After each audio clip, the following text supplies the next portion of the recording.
안녕하세요. 업무의 잔머리 마왕 잔마왕입니다. 저는 최근 생성형 AI를 활용하는 범위를 조금씩 늘려가고 있습니다. 회사에서는 제가 하는 업무 특성상 실제 AI를 활용할 기회가 많지는 않은데 개인적으로 어떤 새로운 아이디어를 구성하거나 블로그 글을 쓸 때 매우 유용한 도구로 사용을 하고 있습니다. 특히 고민을 통해서 어느 정도 뼈대만 잡힌 아이디어를 구체화하는데 그리고 수집된 자료를 한 번에 빠르게 정리하는 데는 AI의 도움이 굉장히 큰 역할을 하고 있습니다. 이번 영상에서는 제가 AI에게 일을 시킬 때 제 나름의 질문 요령, 그러니까 잔마왕식 프롬프트라고 할 수 있을 것 같은데요. 이 내용을 다뤄볼까 합니다. 제가 AI에게 도움을 요청할 때 지키는 제1원칙은 짧고 명확한 문장으로 분리하는 것입니다. 보통 AI에게 어떤 실질적인 도움이 되는 무언가를 요청을 할 때는 간단한 질문으로 끝나는 경우가 별로 없습니다. 예를 들어 보도록 하겠습니다. 챗GPT에서 AI 프롬프트에 대한 블로그 글을 쓴다라고 생각을 해볼게요. 프롬프트에 대한 글을 써줘. 물론 이렇게만 해볼 수도 있겠지만요. 이렇게 썼을 때 만들어지는 글은 내가 쓰고자 하는 방향과 굉장히 맞지 않은 경우가 많기 때문에 저는 일단 이렇게 하진 않아요. 저의 경우는 최소한의 방향성이나 어떤 쓰고 싶은 내용을 위주로 정리를 하게 됩니다. 아마 이런 내용을 질문하고 싶을 것 같아요.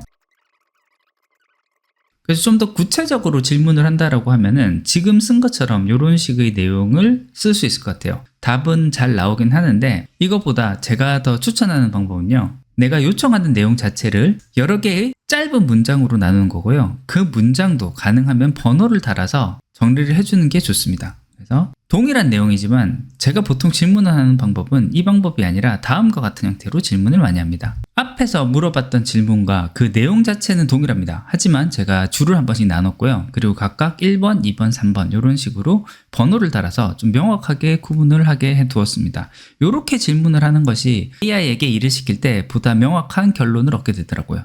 물론 이 결과 자체는 크게 다르진 않아요. 근데 이와 같은 형태로 문장을 작성하게 되면요. 일단 AI 프롬프트를 작성하고 났을 때 AI가 답하는 답의 내용도 비교적 좀 혼선이 없는 것, 요것도 하나가 있는데 어떻게 보면 그것보다 더 좋은 거는 내가 질문할 내용을 이렇게 이와 같은 형태로 정리하는 과정에서 내가 얻고자 하는 것을 한 번 더 방향성을 잡고 정확하게 정리할 수 있다는 거, 그 점이 어떤 점에서는 더 좋은 것 같습니다. 즉 AI에게 일을 시키기 위한 측면도 있지만 일을 시켜서 얻고자 하는 것이 무엇인지를 보다 명확하게 정의하는 데 큰 도움이 될 수 있는 부분이기 때문에 이와 같은 형태로 여러 개의 짧은 문장으로 나누되 그 문장을 각각 번호를 매기는 것, 그와 같은 방법이 훨씬 더 효과적이다라고 할 수 있을 것 같습니다. 두 번째로 추천하는 방법은요. 주제별로 문장을 좀 더 그룹화하는 것, 이런 것이 더 좋을 것 같습니다. 방금 예제로 질문한 케이스는 비교적 짧은 내용, 단일한 내용을 만들 때는 크게 문제가 되지 않은데 좀 더 복잡한 내용, 좀 더 긴 문장의 내용을 쓰고자 할 때는 그룹을 지어서 각 그룹별로 그 내용을 좀 정리를 해주는 것이 훨씬 도움이 되겠습니다. 그 내용을 정리하면 다음과 같은 형태로 질문을 해볼 수 있을 것 같아요. 프롬프트 자체도 도입부, 본문, 결론에 대해서 나눠서 쓰고 도입부에는 이와 같은 주제로 도입을 하고 본문에서는 이런 내용을 써야 되며 그 다음에 마지막 결론은 이와 같은 내용으로 결론을 하게끔 내가 원하는 것은 블로그 글을 써달라. 이런 식으로 써주면은 이 질문에 대한 답은 내가 원하는 방향과 더 잘 맞게끔 또 그룹화되어 있는 목적에 맞게끔 글이 정리가 잘 되어 있고 이때 정말 완결형에 가까운 글이 만들어지기 때문에요. 여기서 내가 부족하다고 생각되는 부분, 내 예를 통해서 조금 더 정확하게 포함하고 싶은 부분이 있을 경우에는 그 부분을 추가 보완을 해가면서 작업을 하면요.